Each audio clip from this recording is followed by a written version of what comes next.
vipi? Kwema tuku. Uko salama tu, tunamshukuru Mwenyezi Mungu Subhanahu wa Ta'ala. Unasema? Sasa wewe sister, kwani wewe ripoti zangu hujazipata kwa Maimuna? Maimuna alikuja hivyo hivyo, alitaka kumleta mwanawe, sijui aje kae hapa, kaja kumleta na miguo ya uniform ya shule, anasema ni mwanzishe shule huku. Sister, kwani nyinyi, mimi nilipokuwa sina kitu, mbona nilikuwa siponeni? Sasa hivi nishapata kitu, ndo mambo kibao. Kama juzi kaja mtu anakafanana na mimi, yaani sura ndo hii, anasema ndugu yako mimi. Kipindi cha njaa mbona siwaoni watu kama hao? Kipindi cha njaa wakati mimi natafuta hela, mbona watu kama hao walikuwa hawapo?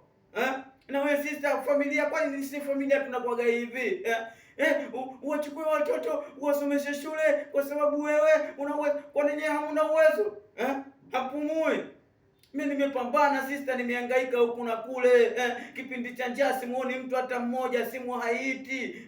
Sasa hivi simu zinaita masaa 24. Kwa nini inakuaga hivi? Sasa sister, sikilize vizuri nikwambie kitu. Nisikilize vizuri nikwambie kitu. Umeona? Hapa huyu mtoto anarudishwa. Kuna dereva wangu namtuma amrudishe, au sio bwana? Ninakupa hela kidogo kwa kwenda kumwanzishia. Sitaki gozigozi kwangu. Ndio. Na msinizike, nitazikwa na site. Mimi nina hela, nitashindwa mtu wa kunizika. Wewe mpata kumuona wapi mtu mwenye hela akashindwa mtu wa kumzika? Mimi napiga. Sister, tena usiniletee habari hizo kabisa, sitaki mambo hayo. Mimi napika chenga tu, wala unga kibao, watu kibao.